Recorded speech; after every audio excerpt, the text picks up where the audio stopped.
Welcome to your daily dose of dopamine. My name is Robert, and this morning I am here with Christine Meldrum. Am I saying your last name right? Meldrum? Is Yeah, that correct? Mildred. Hmm. Wonderful. And we were just talking right before we got started about the nature of not knowing. We don't really know each other well. We know we're in the same space. And something I do to start most of my improvisation meetings, I give them the 7 scary words. I say, I don't know what's about to happen. And Mm. what that does, I hope, is it puts us in the space of being present with each other.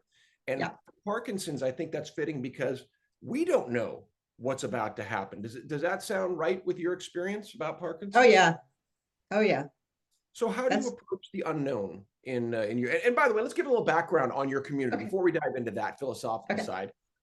You are with is it the So Iowa part? I want to get the so name right. The Iowa I'm with Parkinson's, I'm with Parkinson's Place, Iowa.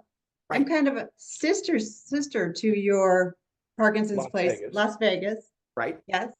And I am an exercise professional that works with people with Parkinson's. And I've been doing that for over a decade. And um, it's my journey has led me it's led me to it's been a profound and interesting journey what's led me to where I am today, and it all started with helping people with Parkinson's get into a bike, get Get onto into a a bike bike, or get onto a on bike. top. It got into a bike, onto a bike, helping people. That's how I got here.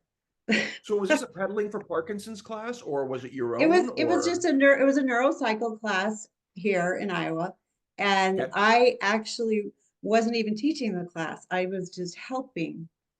I Oh, was literally just helping helping. my cycling mentor who taught the class right after me. I had a class right before him. I had a really I taught pretty hardcore cycling classes Like prior. spin type, type stuff, Yes, right? yes. Okay, great. And I at the time I was really into triathlons. Oh So yeah. I had a lot of triathletes in my class, but the class right after mine was a Parkinson's class. Oh, and you had no background with Parkinson's up to this point. Not then, not then. I was a Interesting. strict exercise professional, all with NCCA credentials. Got it. And so, but I would, And by the way, NCCA for it's what you would call the gold standard for exercise professionals. They're perfect. the gold standard certifications for exercise professionals. Got it. Okay. And but I would stay after and help. Bill Roach was his name, Okay. and he was my cycling mentor, and he had a Parkinson's cycling class. Interesting. And I would stay after, and I get this question all the time because I don't have anyone in my family with Parkinson's. Okay. And people are always like, why do you do this? You have no affiliation with Parkinson's. But I stayed after, and I would help these people get into the bike, because it's very, difficult to get into the bike when some people have Parkinson's, and to get their feet into the little, into the little cages. Yeah. And I would just have such a blast talking to them. They were the most incredibly courageous people I had ever met. And I absolutely fell in love with them. So And go ahead, your question. perspective, because as an exercise person coming in, you're used to dealing with people. Your class does not have disabled people generally. Is that Right, correct? right. So your word for courage is correct, because for those who haven't taken a spin class, these are they're it's an intimidating thing. I first started doing them probably, I don't know, 15, 20, no, gosh, time goes much longer now, 20 plus years ago. And the bike itself, when you first put your leg on it, you don't realize the power of the weight of that front wheel. It could really hurt you if you're not Yeah, careful. yeah. And so you're right about the courage. And I've heard you say several times, get in the bike. And I don't know if that's intentional or Or not. on, well, on and in. Yeah, because it's true, because there is something about clipping in and having a relationship with the bike. So all of that is there. Yeah, And it just fascinates me that you're saying this. So that, then you have, people who are courageously getting on the bike, and you're building relationships with them. You're hearing who they yeah. are. Yeah. Yes, right. Going. Right there and then. You just create a dynamic right there and then with that person. And I just love every week I would stay after. And I would stay after for like 30 minutes.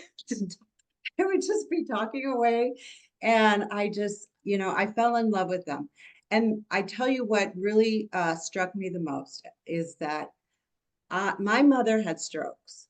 All right. She had several strokes and she went into a room and she never came out until she died. So for me, I saw what could my mother could have done. Yeah. I mean, she went blind, Yeah. but she absolutely shut herself off from the world for the rest of her life. Okay. So I saw There, the opposite happen with so this group of people. and there's your origin story in terms of your health awareness, as it were. And like you said, you nailed something that you know very well. We talk about all the time on the show, which is isolation. Isolation is the real killer.